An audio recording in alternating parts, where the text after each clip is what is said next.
경희대 기출이야, 기출 논제 1번. 자, 학교 측에서 요구하는 답안의 어떤 모델에 해당되는 내용이잖아. 자, 봅시다. 다는 법의 판결에서 감정도 이성 못지않게 중요하다고 주장한다. 자, 주장한다 그랬어. 다에서는 주장하고 있는 거야. 이성 못지않게 감성이라는 부분도, 감정이라는 부분도 판결에 영향을 미쳐야 된다라는 얘기를 하고 있는 거지. 자, 일부의 사람들은 감정이 개입되지 않은 이성적 판단이 그것이 사법적 정의에 부합한다는 입장을 취하지만, 이건 제시문의 일부란 말이야. 동기나 동정심 같은 정서적인 부분, 감정적인 부분도 함께 고려해야 되거나 중요한 판단 근거로 작용해야 된다. 뭐 그런 얘기를 하고 있는 거야. 감정적 요소를 고려해야 된다는 부분. 그래서 여기서 지금 다 제시문에서 중요한 건 감정이야. 그리고 동기, 동정심 같은 감정이 사법적 정의 혹은 이성적 판단 못지않게 사법적 정의에 부합한다는 입장을 하고 있는 거야. 감정적 요소, 제일 중요한 말은 바로 감정적 요소겠지. 판결의 감정적 요소. 자, 미국 연방대법원의 결정도 그러한 입장을 지지한다. 무분별한 동정심이 양형을 결정하는 기준이 될 수 없지만, 자, 여기서도 봐. 뭐라 했냐면, 무분별한 동정심은 자, 이성적 판단에 반대되는 감정 중에서 동정심 같은 것들은 그 사법적 판단에 어떤 중요한 요소로 작용해야 된다고 했지만, 무분별한 동정심, 이거는 감정적 차원을 고려하는 대상에 포함시키면 안 된다는 얘기를 미국 연방대법원에서도 하고 있단 말이야. 감정적 요소를 완전히 배제한 판결만이 정의로운 것은 아니다. 계속 그 패턴으로 가고 있단 말이야. 이성적이고 합리적인 판단, 사법적 정의를 실현하는데 제일 중요해.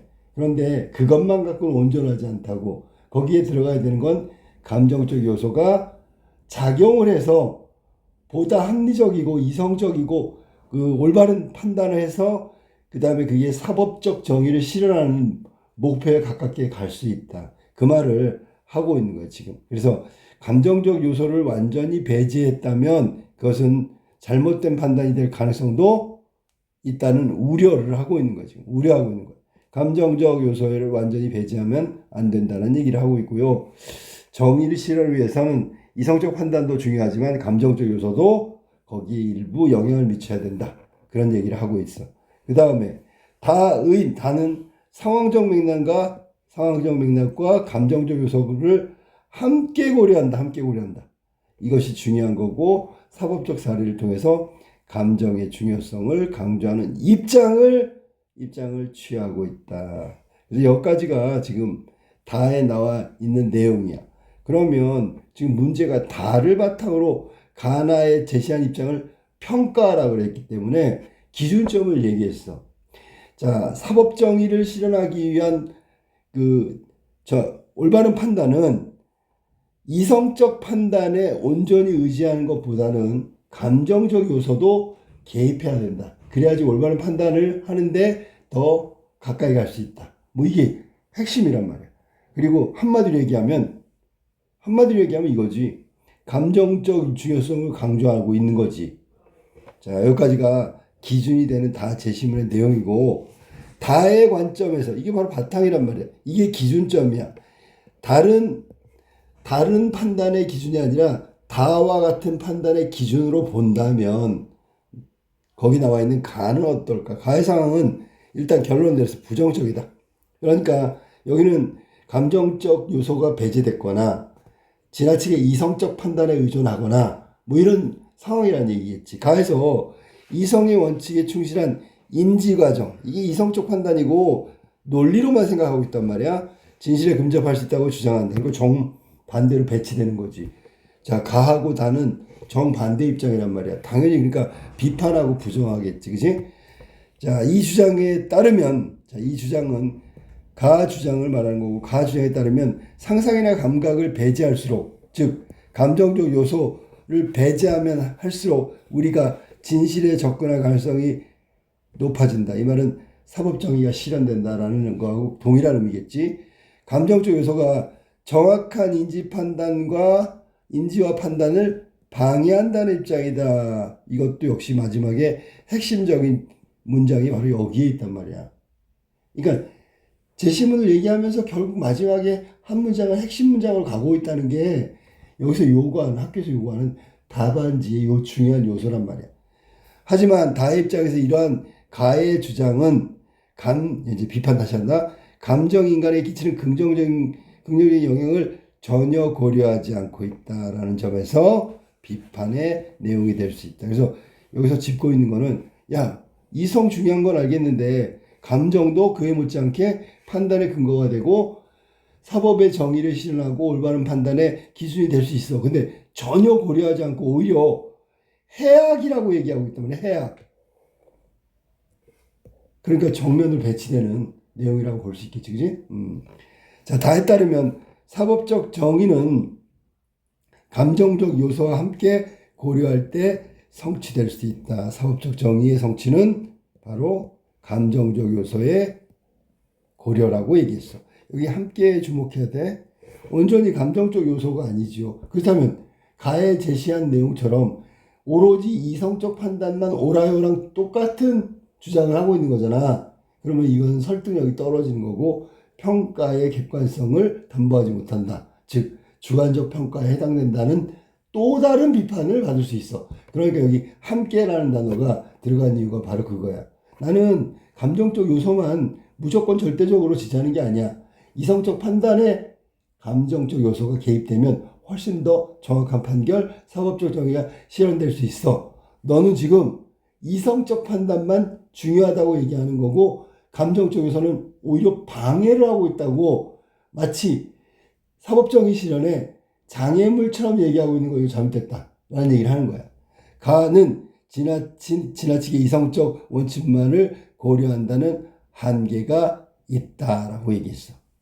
그래서 다를 가지고 그 가를 지금 비판한 거지, 그지? 자, 그럼 이번에는 다의 관점에서 나에 대한 평가를 좀 내려야 되는데 다는 감정적 차원의 그 개입이 오히려 사법 판결의 정의를 실현하고 그 다음에 합리적이고 적당한 판단이 된다라는 얘기를 하고 있기 때문에 나의 제시문의 상황도 한번 봐야 돼. 자, 그러면 나에서는 좀 다른 내용이야. 가하고 또 차이점을 우리가 발견해야 되는데 자, 다의 관점으로 이게 기준이라고 얘기했으니까 이 기준으로 본다면 나의 상황도 역시 부정적이다라는 얘기를 한 거야. 여기다 역시라는 말을 써놓는 게 더 가나의 제시문에 대한 그 내용 이해를 했다라는 의미가 되는 거야. 역시 부정적. 나에 따르면 감정은 자 나에서 제시하고 있는 감정의 의미를 볼까? 다에서 제시하고 있는 감정하고 어떻게 다른지 같은지 한번 볼게. 나에서 제시한 감정은 인간 존재의 약점이다. 벌써 다 나와버렸지, 그지? 오히려 우리 인간이 어떤 판단을 할 때 필요한 요소로서 감정적 요소의 중요성을 강조한 게 다의 관점이었잖아. 그런데 여기는 나는 지금 시작하자마자 뭐라 했냐면 감정이라는 것은 약점이라고 얘기했어. 약점. 그럼 약점이라는 건 고쳐야 되고 개선해야 되는 잘못된 점이잖아. 잘못됐다고 얘기하니까 정반대의 어떤 제시문 간의 관계가 나와 있다. 그럼 이 나에서 감정의 약점이라고 하는 건 뭘까? 과거에 머물므로써 불편한 현실을 마주하려 하지 않는 사람들을 감정적으로 자극하여 영향력을 획득하는 정치인들. 과거의 불편한 현실을 제시하면서 감정적으로 자극해서 영향력은 당연히 선거에서 표겠죠. 획득하려는 정치인들. 감정적 문제 해결책, 감정적 문제를 해결책을 제시해가지고 지도자에 대한 대중의 갈망 등은 감정이 어떻게 현실에 잘못된 인식으로 만들어내는가 두 가지. 첫 번째가 뭐라고? 영향력을 획득하려는 정치인들의 감정적인 자극. 두 번째, 지도자들이 대중의 갈망을 이용하는 거죠. 네. 그러면 이게 지금 대중이 갖고 있는 감정이라는 것은 불완전한 요소지요. 즉 정확하고 객관적인 판단을 방해하는 요소야. 위에서 아까 가제시문에 나왔던 우리의 판단을 방해하는 요소에 해당된다고 볼 수 있어. 그래서 대중의 그 약한 부분, 그 약한 골이라고 하지, 그 부분을 자극하고 이용하려는 걸 보니까 이용당한단 말이야. 그 얘가 불완전한 요소라고 할 수 있다는 거지. 자, 그래서 감정을 이렇게 약점이라고 봤다는 거야. 약점. 그러니까 감정에 문제가 있어요가 아니라 감정이 갖고 있는 이성과 대비돼서 갖고 있는 본질적인 약점. 해결해야 되고 채워야 되고 바꿔야 되는 약점이다. 그거에 해당되는 바로 감정적 요소. 하지만 다의 입장에서 보면 이러한 주장은 일부 긍정적인 측면만을 부각시켜, 즉 감정의 여러 가지 요인들 중에서 딱 한 요인, 약점에 관해서만 감정을 평가하고 있다는 거야. 그러니까 다의 입장에서 본다면 아니 여기 1, 2, 3 감정에 강점들이 많은데 굳이 약점을 거론하면서 이 약점 때문에 감정 자체가 문제가 있다는 식으로 얘기하고 있잖아. 우리가 보통 하는 침소봉대, 바늘을 보고 몽둥이라고 얘기하는 거랑 비슷하다. 일부의 약점이 있는 걸 가지고 감정을 전체가 문제가 있다고 얘기하는 것과 다름이 없다라고 비판할 수 있는 거지. 이 뒷부분은 이렇게 쓰는 것보다 지금 내가 얘기했던 대로 쓰는 게 더 낫겠죠. 감정의 여러 가지 기능과 역할 혹은 감정이 갖고 있는 본질적 특징이 있어.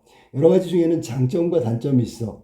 그런데 지금 나제 신문의 필자는 감정의 여러 요소들 중에서 약점에 해당되는 부분만 가지고 감정 전체가 약점을 가지고 있다 혹은 불완전하다라는 식으로 지금 주장하고 있는 거잖아. 이건 바늘을 몽둥이라고 하는 거랑 다름이 없는 주장이다 라고 하면서 마무리를 하면 더 좋겠네. 자, 그러면 얘네들 한번 볼까? 제일 처음에 아까 얘기했듯이 다의 기준을 다를 기준으로 삼아서 이야기하는 거잖아. 그렇다면 자 봐봐. 첫 번째 문장을 보세요. 이 첫 번째 문장이 다의 핵심이야. 압축해서 여기는 지금 30자가 좀 넘었는데 30자, 40자 요 사이의 분량으로 제시문을 압축 요약한다. 이게 시작이야. 한 문장. 자, 1번 문장이 바로 뭐지? 첫 번째, 다제시문이 기준이니까 다제시문을 그냥 한마디로 얘기해달라. 핵심 키워드는 뭐냐면 감정이라고, 이성과 대비해서 중요한 요소다. 그렇게 주장한다. 그래서 다는 제시문이니까 제시한다. 주장한다. 이런 점을 강조한다. 이렇게 해서 첫 번째 문장을 압축해서 다제시문을 기준의 문장을 압축해서 정리하는 것부터 시작하고 그 다음부터 디테일하게 나가는 거야. 중요한 요소 중에 하나가 뭐냐면 이런 거야. 지금 첫 번째 문장에 모든 것이 다 있잖아. 그러니까 이 내용을 중심으로 해서 디테일하게 나가야지. 그래서 여기서 감정이 이성 못지않게 중요하다는 얘기를 하는 거야. 그럼 여기서 우리가 생각해야 되는 건 이런 거지. 감정을 이야기하는 거. 두 번째, 이성과 함께 감정을 얘기하는 거. 여기서 감정만 오로지가 아니기 때문에 이성에 대한 전면적인 부인과 부정할 필요는 없다. 왜냐하면 우리가 판단에 이성적 판단이 합리적 판단이라는 건 다 알고 있잖아. 그런데 그거를 전부 부정해버리면 감정적 판단만이 옳다는 얘기가 되니까 그건 잘못된 편집이지, 그지? 한쪽으로 쏠리는 거잖아. 그리고 첫 번째 문장에서도 지금 내용을 읽어보면 첫 번째 문장에서 분명히 감정도라 그랬지 감정만이라고 안 그랬거든. 네. 요거를 맥락을 이어가야 되는 거야. 자, 그 다음에 디테일하게 뭘 할까? 일부 사람들은, 자, 일부란 말을 얘기했어. 그렇게 하면서 감정이 개입되지 않는 이성적 판단만이 사법적 정의에 부합한데, 그리고 지금 첫 번째가 뭐냐면 이성적 판단에 대해서 비판하고 싶은 거야. 그런데 전면적으로 부인하기 싫으니까 일부라는 말을 썼고요. 이 취지는 이성적 판단이 필요하다는 취지, 이성적 판단이 사법적 정의에 부합한다는 얘기를 하고 있는 거야. 일부라 그랬으니까 대부분 판단에 부합한다. 자, 그래서 이 비판의 내용, 즉 자신의 주장과 반대되는 사람에 대한 일부를 비판하면서 시작했다. 그럼 다시 와야지. 감정치 차원이 뭔데? 동기, 동정심 같은 감정적 요소의 사례를 제시하고 고려도라는 보조사가 계속 나오고 있는데 이 부분이 고려가가 아니라 고려도라고 했기 때문에 이 부분을 계속 첫 번째 문장을 유지하고 있는 거지, 그지? 네. 자, 미국 연방 대법원의 결정, 여기서 어떻게 판결이 났다고? 동정심, 양형 기준을 결정하는 요소는 될 수 없지만, 자, 이거 봐. 동정심이 양형을 결정하는 절대적 기준이 될 수 없지만이라고 얘기했으니까 이 부분 때문에 요소가 동정심 같은 것이 양형 요소의 고려 대상은 될 수가 있다, 고려할 부분이 있다, 여지가 있다, 그런 얘기를 하고 있는 거야 지금. 그걸 반대로 얘기했더니 완전히 배제한 판결만이 정의로운 것은 아니다, 부정에 다시 부정을 한 거야. 이 말을 뒤집어서 얘기하면 뭐라 그래? 감정적 요소가 일부 고려돼야지만 정의로운 판결에 이르는데 더 중요한 역할을 할 거다 라는 얘기가 동일한 거죠. 이건 표현의 문제니까. 자, 여기까지가 다의 내용을 압축 완결하고요. 한 문장으로 디테일하게 쓰는데 중간에 반론, 반대 주장에 대한 일부 주장을 소개했어. 일부. 대부분은 아니란 얘기잖아. 이게 그럼 결론적으로 얘기한다면 나와 대립되는, 감정적 요소와 대립되는 이성적 판단하는 사람의 거의 대부분은 이성적 판단만이 옳다라고 얘기하지 않는다, 그런 얘기야. 그러니까 이성적 판단만이 옳지 않다는 얘기는 감정적 요소를 인정하고 있다라는 얘기지. 그러니까 결국 내 주장으로 다시 돌아온 거잖아, 그지? 자, 그래서 다를 그렇게 정리하는데 다시 한번 뭐라고? 다시 한번 정리. 자, 다시 한번 정리. 요 문장이 나왔어요. 앞에서는 압축해서 한 문장으로 30자 아니면 40자 사이에 완결된 한 문장으로 딱 시작을 했는데, 그리고 반대 논리 조금 하다가 디테일하게 다제시문의 내용의 핵심을 얘기했어. 감정적 요소가 판단의 근거가 된다는 점을 강조하면서. 그리고 다시 왔어. 뭐라고? 다제시문 요약한 거야. 아까 거보다 더. 알았니? 감정의 중요성을 강조하는 입장을 취하고 있다. 이번엔 입장을 취하고 있다. 주장한다고 하지 않고 입장을 취하고 있다라는 얘기를 하고 있어. 입장을 취하는 게 뭐야? 그쪽 편에 서 있다 라는 얘기야. 그래서 저기 앞에서와 좀 다르게 상황적 맥락과 감정적 요소를 함께 고려라는 좀 더 세련되고 디테일한 내용의 감정적 요소를 이야기했다. 그러면 첫 번째 문장하고 비교를 해봐. 첫 번째 문장은 반대 주장과 반대 주장, 이성적인 판단, 이성의 개입, 뭐 이런 부분하고 얘기를 같이 했지만 여기는 온전히 감정적인 부분을 사법적 정의를 실현하는데 부합한다는 얘기를 하면서 강조하고 있단 말이야. 특히 뭐를 강조한다고? 요거 상황적 맥락과 감정적 요소가 판단의 중요한 사법적 사례에 해당된다는 걸 얘기합니다. 그러면 이 구조가 어떻게 됐다고? 앞에는 정말 간결하게 한 문장으로 처리하고 반대 논리를 조금 일부의 얘기를 하는 건 결국 자기 주장을 강화시킨 거고, 그 다음에 다의 제시문의 내용 중에서 감정적 요소의 중요성에 대해서 얘기하고 다시 한번 마무리 해가지고 여기까지 온 거죠. 문단이 그런 스타일을 가고 있어. 자, 그 다음에는 너무 상투적인 거지만 논제에서 요구하는 게 이거잖아. 다를 가지고 가를 평가하시오. 다를 가지고 나를 평가하시오. 그대로 가면 되잖아, 그대로. 그러면 다의 관점에서 본다면 이게 기준이 된다고 아까 얘기했고, 가의 핵심 내용을 지금 이야기해 줘야 되잖아. 가에서 제일 중요한 것은 이거죠. 뭐라고? 상상과 감각을 배제할수록 우리의 판단은 점점 진실에 가까운 판단할 가능성이 높아진다.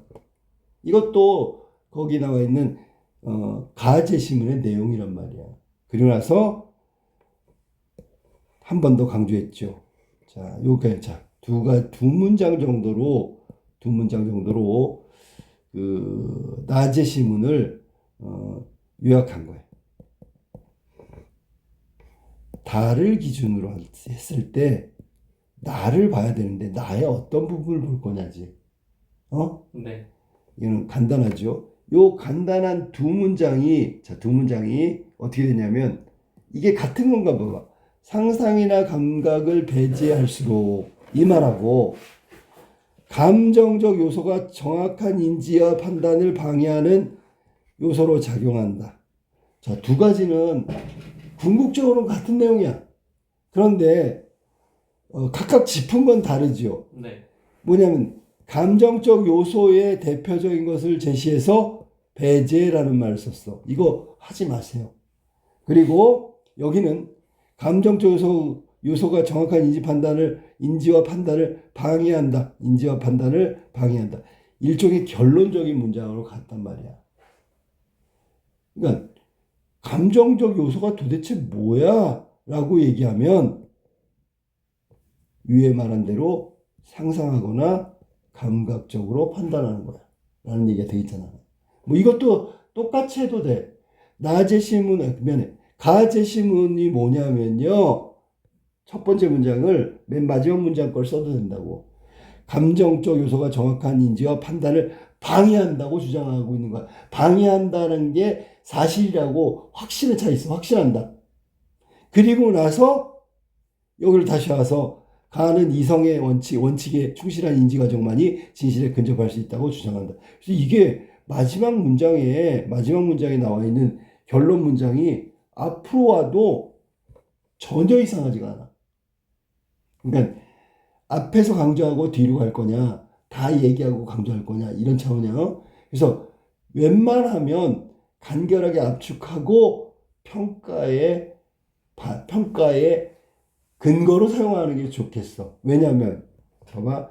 감정적 요소가 정확한 인지와 판단을 방해한다? 평가하려면 어떻게 돼? 비판하려면? 아니다잖아 이거.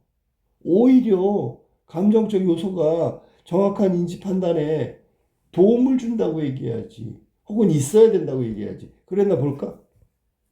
감정이 인간에 끼치는 긍정적인 영향을 고려하지 않는다는 점에 비판될 수 있다. 지금 금방 나왔잖아. 그지? 네. 여기 뭐라 하냐면 긍정적인 영향. 이 말은 배제하면 안 되지요 라는 얘기잖아. 도움이 되는데 왜 제외해버리면 안 되지? 그 다음에 인지 판단을 방해한대. 아니 오히려 반대로 도움을 준다고. 오히려 사법정의의 실현에 가까이 갈 수 있게 해준다고. 그 다음에 하나 낫지? 사법적 정의관에서 감정 요소를 함께 고려할 때 성취된다. 누가 얘기했는데? 미국 대법원, 연방법원 그 내용이야. 결국 이 얘기가 그 얘기지. 그래서 자, 마지막 평가. 자, 여기까지는 위의 근거를 가지고 첫 번째, 두 번째는 위에 나와 있는 가 내용에 대한 내용적 비판이었고, 맨 마지막은 전체 포괄적이고 통찰해서 바라본 관점에 대한 비판이라고. 내용 비판하고 전체적으로 저 가제시문 이게 잘못됐네. 포괄적으로. 그게 뭐냐면 지나치게 이성적인 원칙만을 고려한다라는 한계가 있다. 한계점을 지적한 거야. 한계냐, 잘못된 판단이냐, 무슨 어떤 걸 고려할 걸 빼놨냐, 지나치게 확대해서 해석했느냐, 뭐 이런 평가를 하는 게 마지막의 문장이라고. 그러니까 이거 조심하란 말이야. 이 마지막에 결론을 계속 내려달라고 하고 있는 거야, 지금. 누가? 학교에서 원하는 게. 좀 이따 얘기할게. 다의 관점 똑같아. 나의 상황을 얘기했는데 감정이 인간의 약점이래. 약점에 대한 얘기를 해줘야 된다고. 그걸 이용하는 게 바로 정치인들이고 그걸 이용하는 게 지도자들이야. 그러니까 대중은 정서적인 부분의 불안정 때문에 약점을 갖고 있기 때문에 그 약점을 파고 들고 있단 말이야. 그러니까 대중의 판단은 그 정치인들의 목적이나 정치인들의 이해타산에 이끌려간다고. 정확하게 합리적으로 균형감 있는 중립적인 판단이 아니고 쟤들이 그 약점이라는 걸 이용하는데 거기에 끌려간다고. 그러면 이건 불안정한 거라고. 그러면서 여기는 사례도 제시되고 있는 거나 마찬가지지, 그지? 네. 구체적 사례는 아니지만 감정이 이렇게 불안정하다라는 걸 얘기하고, 그 이성적이고 합리적 판단, 이성적이고 합리적 판단이 아닌 감정적 판단이 얼마나 잘못된 판단으로 귀결되는지, 정치인들이 온 지도자가 그걸 어떤 식으로 교묘하게 이용하는지, 이용당한다는 건 불안정하다는 뜻을 얘기하기 위해서 여기 정치인과 지도자를 얘기를 한 거야. 자, 그러면 이게 또 다시 결론 내는데 뭐냐면, 감정이 어떻게 현실된 잘못인식을 만들어내는가를 보여준다. 이게 나아지 시문에서 하고 싶은 얘기야. 감정이 이렇게 불안정하다. 그러니까 잘못된 결정을 내리고 잘못된 인식을 갖고 있다. 라는 얘기지. 자, 그래서 이번에 다를 가지고 비판하면 뭐라 하냐. 일부 부정적인 측면을 보여. 여기는 벌써 글자 수 때문에 아까 가제시문의 결론하고 좀 다르지. 네. 뭐가 다르냐면 여기는 사례를 제시하면서 이렇게 했다라는 걸 얘기하고요. 그 다음에 이것도 통찰을 봐야지, 통찰. 전체적으로 크게 보면 일부 부정적인 면을 강조했다. 지나치게 부각, 확대, 감정적인 차원의 부정적으로 인식한다는 점에서 비판받아야 된다라고 아까 얘기했던 것처럼, 여기 저기 글자 수가 많으면 이런 거 쓰는 게 좋다니까. 감정의 여러 가지 요소 중에 잘못되거나 부정적이거나 약점이거나 이런 부분만을 자꾸 얘기하면서 감정이 잘못된 거예요 라고 얘기하고 있는 실수를 범하고 있다, 이렇게 얘기하는 거라고. 자, 그래서 다 제시문도 얘기했고 다 전체적으로 얘기했어. 자, 마지막 완결하면 이거야. 자, 처음에 다 제시문, 기준이 되는 제시문을 간단한 압축된 문장으로 표현한다. 두 번째, 반대 주장에 관련된 거는 제시해도 되고 안 해도 되는데, 여기서는 반대쪽 주장을 얘기하면서 일부가 그렇다라는 쪽으로 얘기했으니까 대부분은 안 그렇다, 내 편이다 라는 얘기를 한 거야. 자, 그 다음에 오케이, 그렇게 주장하고요. 쭉 해서 동정심에 관한 얘기, 그 다음에 동정심이 배제되는 것은 옳지 않다, 정의롭지 않다라는 얘기하고, 마지막에 가서 다를 압축했다. 요거 조심해서 한번 잘 써먹도록 해요. 네. 자, 그 다음에 다의 관점에서, 기준점에서 바라본 가는 이런 부분들을 이야기하고 있는데, 역시 마지막 부분에 가서는 뭘 한다고? 마지막 부분에 가서는 결론적인 문장을 내렸는데 이게 앞으로 와도 전혀 이상하지 않다. 항상 어떤 내용에 판단을 할 때는 통찰적인 판단을 했으면 좋겠어. 제시문 전체를 보면서, 일부가 아니고, 일부도 얘기했는데 일부 것들에 대해서 평가하면서 전체적으로 얘는 이런 실수를 했네, 이런 부분은 좋으네, 전체적인 판단. 이게 마지막 문장에 들어가 있는 거야.